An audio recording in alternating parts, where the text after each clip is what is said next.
AMD is already working on a new chip for Xbox and PlayStation. We have other news with Undead Labs, Playground Games. We've got a big info dump for the upcoming Saints Row reboot, and Halo Infinite. It looks like we could be getting some classic maps.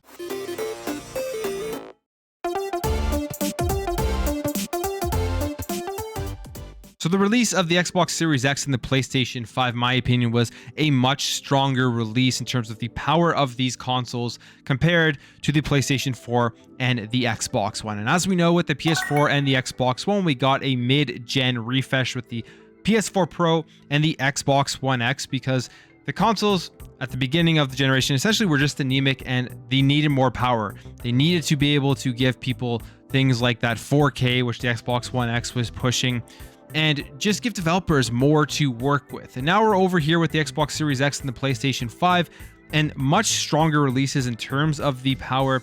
You can see all of the games that we are already getting look very, very good, and we haven't even began to touch, I guess, with the entirety of what these consoles can do, especially with the RDNA 2 technology. These are consoles that are going to be able to continue to give us great performance once they utilize all of these features with taxing the actual hardware less, because of the stuff that's available with RDNA 2. So when it comes to a mid-gen refresh this generation, I've always thought that it is not going to happen in terms of a upgraded powerful console. We may see slimmer consoles. Definitely we'll see slimmer consoles for PlayStation. The Xbox Series X and S are already like very well built, very sleek consoles, so I don't know how much smaller we're going to be able to make them. The X may be a little bit smaller. I don't know what they would be able to do with the Xbox Series S, but we have this report here that AMD is already looking to be creating the next SoC for either the next Xbox and PlayStation, the next generation, or potentially a mid-gen refresh. And this comes via this job posting from AMD for a system on chip verification engineer. And in the job posting under the role section, it says the team behind the chip powering Xbox, PlayStation, and the latest RDNA family graphics chip is hiring for its Markham location in Canada for the next generation chip development. So you read that and you assume they are looking to make the chip for the upcoming PS6 and whatever the next Xbox is, or they're making a chip for a mid-gen refresh to give more power to these consoles. Now you look at the current state of the gaming industry, you look at the chip shortages out there and how it's already very hard for these companies to get enough supply out to the consumers to meet the demand, that them going and trying to create a mid-gen refresh right now probably isn't the best idea, probably not something that they want to do. So my best guess as to what this is they're already starting to prepare for the next generation of consoles, whenever that is going to be, which tells us a couple of things. One, even though Xbox specifically and Sony is moving in this direction, especially with the upcoming release of their PlayStation Plus tiers, is subscription-based models are the future. The cloud gaming is the future. Being able to play video games without native hardware in front of you plugged into a TV or a monitor is the future, is what these companies can see where all the money is. Getting more people to be able to access their ecosystem will make them the most money in the end. But even with that, they are still looking to create more hardware going forward for at least another generation. And I think from the beginning, when Xbox started turning around the company in terms of getting Xbox Game Pass, getting Xbox Cloud Gaming, I thought that the Xbox Series X and S was going to be the second last generation and we were going to get one more. And I feel like this is what this role is for. But it will be interesting to see what this means if there is ever going to be a mid-gen refresh to this generation besides just these slimmer consoles. All right, we got some information here for a couple of Xbox Game Studios games and just Xbox Game Studios developers. And the first one here is for Undead Labs. They have a post here looking for a director of animation technology, and it says, "We are building a dream team and doing some truly breakthrough work with animation. Come join the XGS family and our incredible team and help us set a new bar for quality and innovation in Unreal 5. And this is interesting because we know Undead Labs is working on State of Decay 3. This is a game that a lot of people are excited for. It's supposed to be a big jump forward in the State of Decay series. State of Decay 2 is a very successful game with a very fun gameplay loop. The graphics are decent. It's not the best looking game in the world. So hearing that they are moving and working with Unreal 5 is exciting to see, because they could really put a more realistic look to State of Decay 3 and just increase the overall fear you have when running through the world and trying to survive. I hope this is a game that they show off at the June 12th event, or at least talk about, give us some information as to where State of Decay 3 is, because they announced this a while ago. We've heard about the stories of the Undead Labs article that came out from Kotaku and the issues that were going on there, although reading through it, going through that article, I really didn't think there was anything that big that was there. It was more just a media thing. Obviously, the news cycle was dead at that time, but it's still something that could be concerning on the development of this game. And speaking of Unreal Engine 5, why people are so excited about it, and when we see Xbox Game Studios working with Unreal Engine 5, it's exciting, is because we keep seeing videos like this. We keep seeing demos like this. This is an Unreal Engine 5 demo that just came out, that was shown off, and it just is absolutely stunning. It looks extremely realistic. And imagine using this engine in a horror game or in a game that has an atmosphere to keep you on the edge of your seat. It would just be absolutely terrifying, and it's just so suspenseful.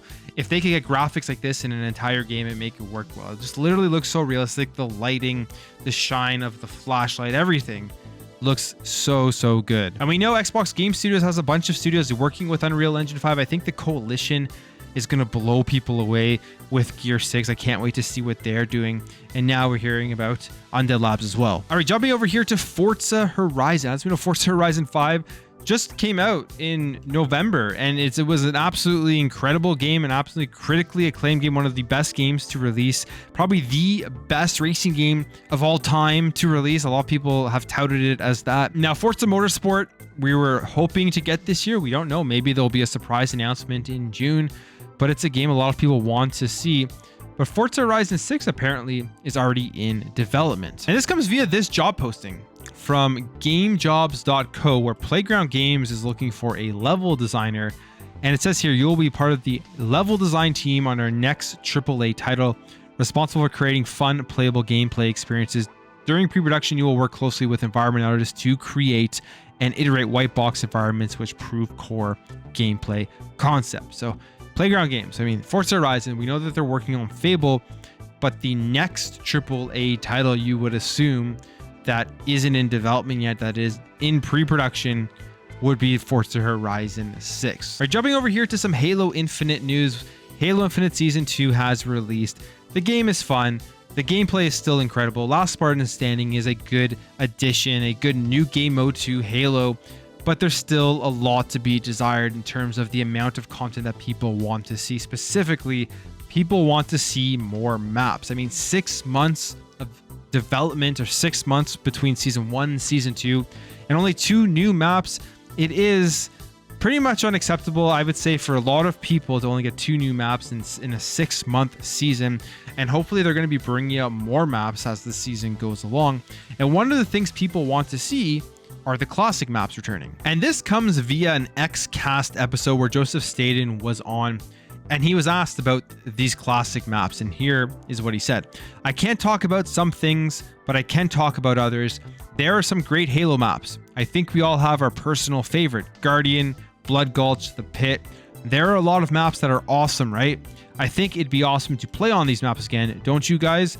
That sounds like a fun thing. So, I mean, there you go. He pretty much is saying that these classic maps are coming over to Halo Infinite. When are we going to get them? We don't know. It would have been great to have just a large amount of classic maps launched with Season 2. I think that would have really satisfied a lot of people with the additional map content. Because the 2 maps, like I said, they're good. They're fine maps, but only 2 in a 6-month season isn't that great. It'll be awesome once they release these. I don't know what they're waiting for. I guess they have to remake them all, remaster them all with the new engine that they have and make them usable within Halo Infinite. So hopefully that does come soon. I think one of the biggest things missing from Halo Infinite that you can see is hurting it the most is the Forge. I mean, Forge would have given us unlimited content where it would have kind of taken people's mind off of the lack of content that 343 has been providing since the launch of Halo Infinite. And I think once Forge launches, you're going to see so many just great maps added, so many things you're going to be able to do, and just an abundance of content from the actual fans and the actual player base. And finally, we got a big news dump on the upcoming Saints Row reboot. So Saints Row They're completely rebooting the game, giving it a brand new look, and it's been a game of controversy in the sense that a lot of people don't really like the direction that the game is going, the art direction, and how they're kind of seemingly making it look more realistic. Now, me personally, when they first showed off this Saints Row reboot, I thought it looked pretty good. I'm actually pretty excited for this game, and we've seen a couple of videos that they have given us information on the customization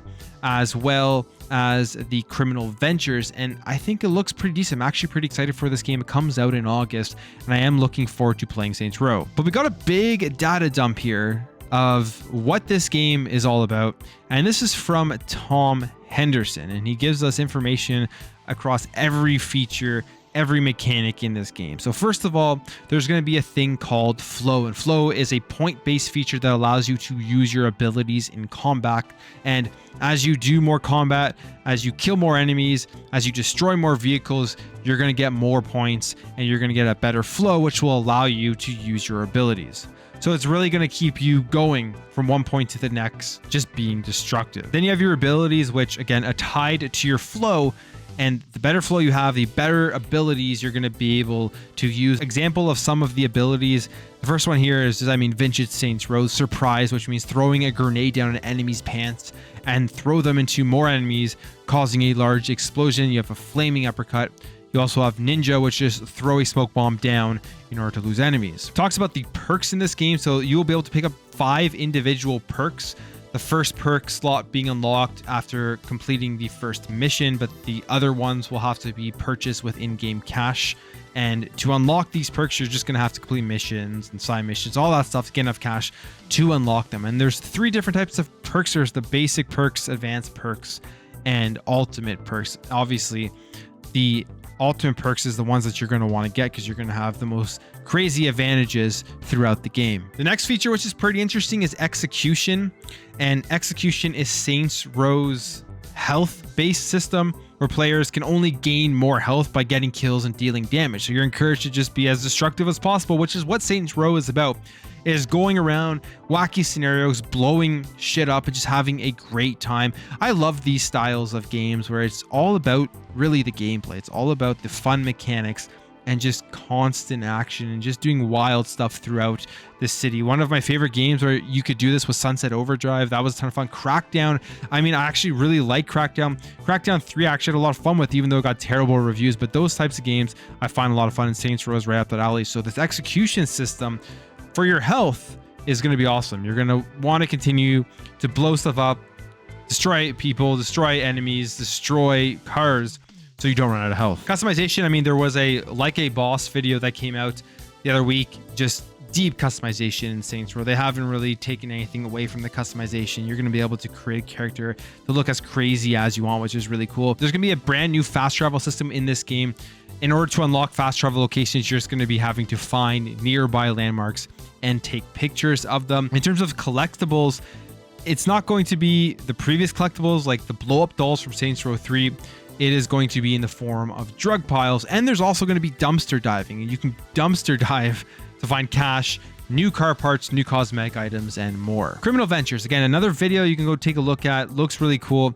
You're just going to have a bunch of different missions you're going to be able to go through, but some of these ventures range from dumping toxic waste, insurance fraud, chop shops, stealing food trucks that sell drugs, to corner the market, repoing cars, boats, bank vaults, and some other wacky things that will allow you to unlock new abilities, perks, cash, and more. So there's going to be a ton of stuff to do, which there's always a ton of stuff to do in Saints Row. Even just running around and having fun with the gameplay, it keeps you entertained for hours. So in terms of the criminal ventures, there are lots of different types of wacky adventures you're going to be able to go on in order to keep yourself occupied throughout the game. There's a lot of accessibility things here that they're adding to the game. They say here everything from eye commands to button presses to the difficulty options to auto win QTEs and unlimited time for activities to make the game as accessible as possible. And there's no word on multiplayer yet, but for those who have played the game, they say that it does feel like multiplayer is going to come in at some time from post-launch. So this game has people who are angry about the reboot in terms of the way that they've changed the game, but everything we've seen so far, it looks like it could be pretty good. I feel like this is one of those games that it's going to surprise a lot of people, and a lot of people who were naysayers for it when it first showed off are going to be happy with the actual game itself when it releases. That's just from what we're seeing so far. I'm excited for it. It comes out in August, so keep your eye out for Saints Row. That's it for me, guys. Let me know your thoughts on AMD working on some new SoCs for potentially the next generation of consoles. What do you think about Undead Labs using Unreal Engine 5 and Forza Horizon 6 already in development? And are you excited for the reboot of Saints Row? If you enjoyed this video, hit that thumbs up button. If you're new here, you liked what you saw, consider hitting that subscribe button. Thank you all for watching. Thank you for your support, and I'll catch you in the next video.